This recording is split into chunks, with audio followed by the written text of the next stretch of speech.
दोस्तों नमस्कार, स्वागत है आपका 4 PM पर। मैं हूं आपके साथ अदिति। ट्रंप का ईरान पर हमले का ऐलान। यूएस ईरान पर हमले के लिए गंभीरता से विचार कर रहा है। ट्रंप जवाबी कार्रवाई करेंगे। आपके स्क्रीन पर खबर की हेडलाइन है। जी हां, यही अमेरिका या अमेरिकी सरकार की ओर से कह दिया गया है ईरान के लिए।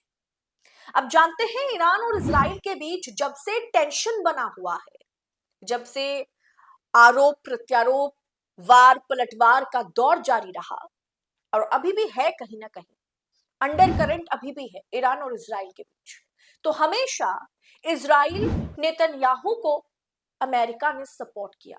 डोनाल्ड ट्रंप ने खुल करके समर्थन किया, और इधर खिमेनाई ने ईरान को बचाने की पूरी कोशिश अकेले अपने दम पर वो करते रहे।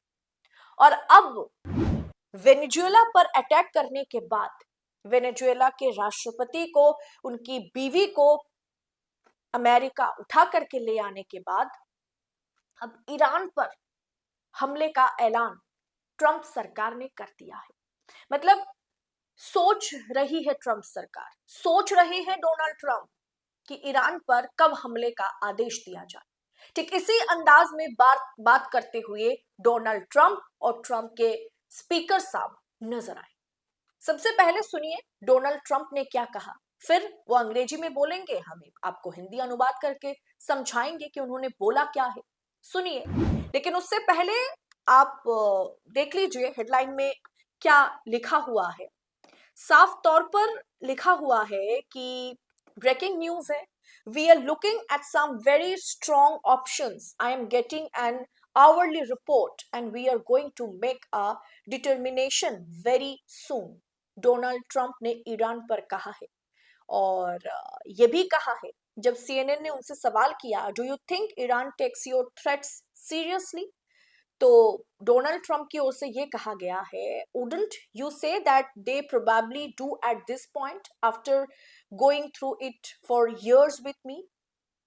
और उन्होंने कहा कि Soleimani al Baghdadi, the Iran nuclear threat wiped out, what is stupid question. उन्होंने ये सवाल CNN के पत्रकार से पूछा, और उन्होंने ये भी कहा कि वेनेजुएला पर अब ईरान बात कर रहा है। वो ईरान जो अल बगदादी को हमेशा से सपोर्ट किया, जिन्होंने टेररिज्म को सपोर्ट किया, जो मतलब न्यूक्लियर थ्रेट, हर एक चीज पर डोनाल्ड ट्रंप बात करते हुए नजर आए। आप उनका बात पहले सुन लीजिए, फिर मैं आपको बता दूंगी कि उन्होंने कहा क्या है हिंदी में।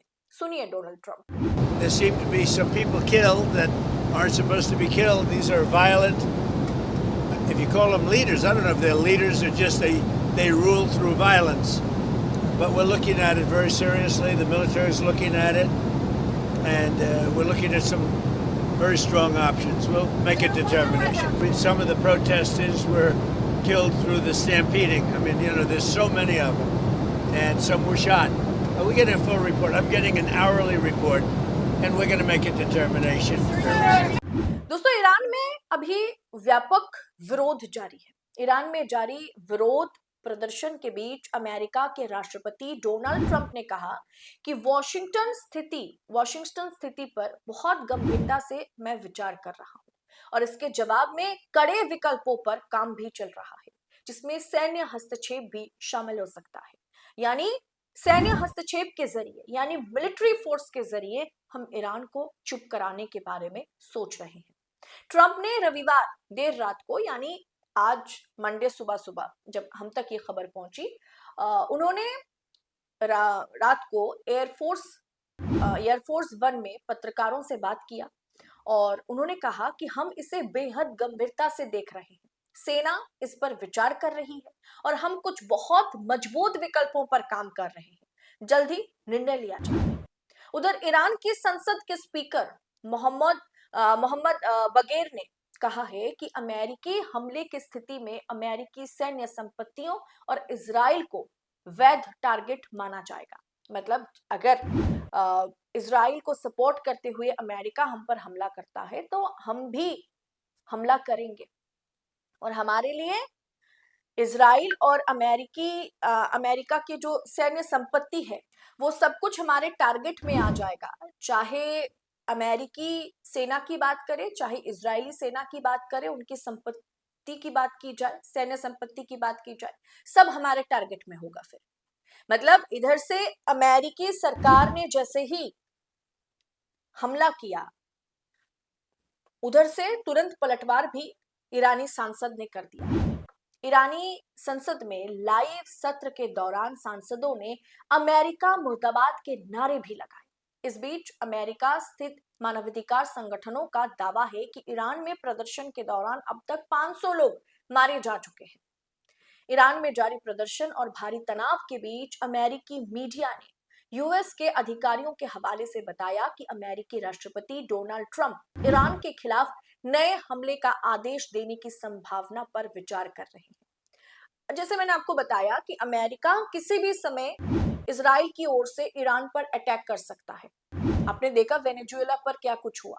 ईरान पर हमला करने के लिए खबर यही है, न्यूयॉर्क टाइम्स की खबर है, और अंदर खाने से इस पर विचार विमर्श किया जा रहा है और प्लान बनाया जा रहा है। क्योंकि जब आप किसी दूसरे देश पर जाकर के बॉम्ब गिराते हैं, किसी दूसरे देश पर जाकर के लड़ाई लड़ते हैं, तो फिर ड्रोन से हमला करते हैं, तो उसके लिए एक पूरी प्लानिंग की जरूरत है। कहा यह जा रहा है कि डोनाल्ड ट्रंप और अमेरिकी मिलिट्री फोर्स जो है, आर्मी जो है, वो पूरी तरीके से एक प्लान बनाने में जुटे हुए हैं ताकि ईरान को खत्म किया जा सके, या ईरान को कम से कम सबक सिखाया जा सके, खेमेनेई को सबक सिखाया जा सके।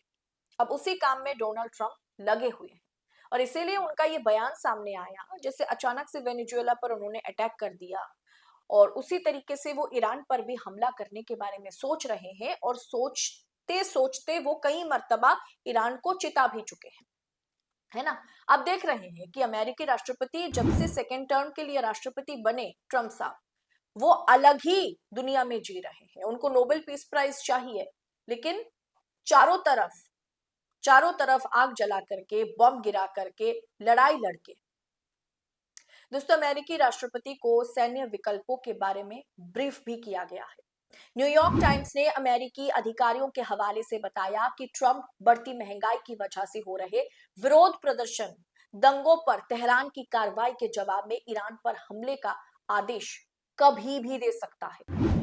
ये न्यूयॉर्क टाइम्स ने अपने रिपोर्ट में लिखा है कि अमेरिका कभी भी ईरान पर हमले का आदेश दे सकता है।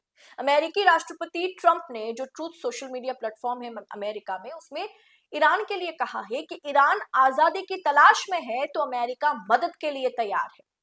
यानी अब वेनेजुएला के बाद टारगेट ईरान है। मिडिल ईस्ट में अमेरिका अपना दबदबा चाहता है, ट्रंप अपना दबदबा चाहता है, और उसके लिए सबसे पहले जो मिडिल ईस्ट की सबसे ताकतवर देश है ईरान, उस पर क्या हमला किया जाएगा, क्या उस पर हमले के बारे में सोचा जा रहा है, और किसी भी समय पर हमला हो सकता है। वेनेजुएला के बाद अगर ट्रंप ईरान पर हमला करता है तो सोचिए पूरी दुनिया की स्थिति क्या होगी। फिलहाल दोस्तों, इस अपडेट पर आपकी राय क्या है, कमेंट बॉक्स में हमें बताइएगा। रिपोर्ट अच्छी लगी है तो लाइक कीजिएगा। इस रिपोर्ट में इतना ही, जल्द होगी मुलाकात। बहुत बहुत शुक्रिया आप सभी का। जय हिंद, जय भारत।